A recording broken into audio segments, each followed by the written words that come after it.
Today, I want to talk to you about something that got me really annoyed when I read it. In the paper, in the Wall Street Journal, was an article about 529 plans and fees.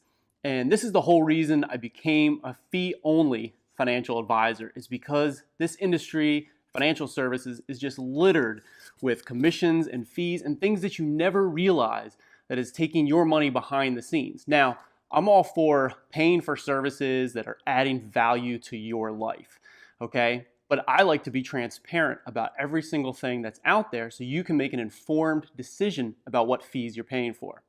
So let's talk about this article from the Wall Street Journal about 529 plans. Now, as you know, 529 plans are for saving for college. You get tax-deferred savings. You put money in now, it invests and grows tax-free, and then you can use it for qualified educational expenses. There's different ways that you can buy into 529 plans.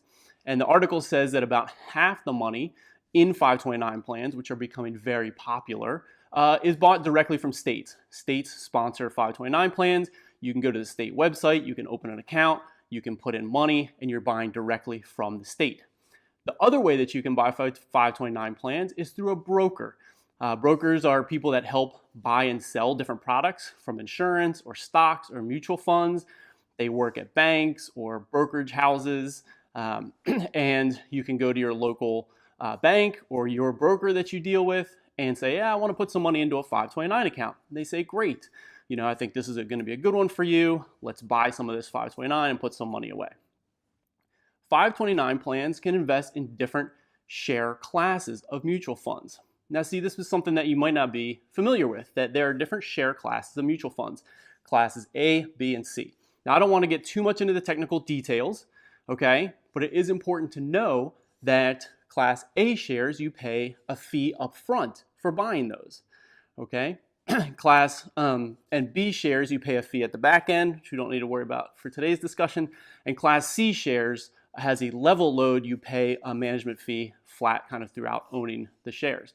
So the article says that many brokers, when they are buying into 529 plans, put you into different share classes than you might buy on your own straight from the state. Now, that might be something that you didn't know. Did your broker tell you that? Were the fees, listed way down at the bottom somewhere? So if you buy into something in Class A shares, it has a load up front. So you invest $100, but really only $95 is getting invested. You're paying a commission for that up front. Or in a Class C shares, the whole $100 is getting invested in the 529, but you're paying a higher management fee throughout the course of holding on to that investment. If you buy direct from the state, the average fee is much lower. No fee up front and a lower management fee throughout the life cycle. So if you didn't know this and you just go to the broker and you buy something, at the end of the day, and you can see a graph in the article that says the averages, what they found, is that you're paying thousands and thousands of dollars or losing thousands and thousands of dollars in your investment over the life cycle of owning a 529 plan between 5 or 15 or 20 years. Versus if you work with a fee-only financial advisor or you buy directly from the state, okay, then you are saving all of that money. And this is why it's so important to look at fee-only financial advisors that have no incentives on commissions, loads, or anything else that are just working on your behalf. Now, I understand when you look at the fees, you're like, oh, geez, I'm paying out of pocket to work with somebody, whether it's an attorney, a state attorney for working on wills and trusts, or a fee-only financial advisor. You're paying out of pocket. You're writing a check. And so you're paying for that, and you want to see value for that.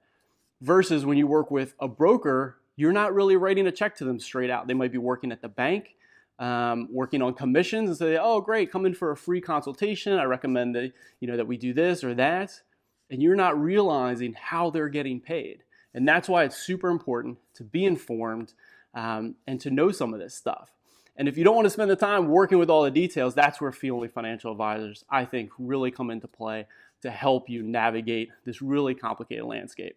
So anyway, that article really caught my attention, and it's a big deal for me and why I got into this industry that is not transparent. And places like the Wall Street Journal, I think, do a great job of exposing, uncovering these kinds of things and bringing them to light and having them as part of bigger articles. And FINRA, regulatory authority, is looking into these things constantly, trying to protect the average consumer, which is also great.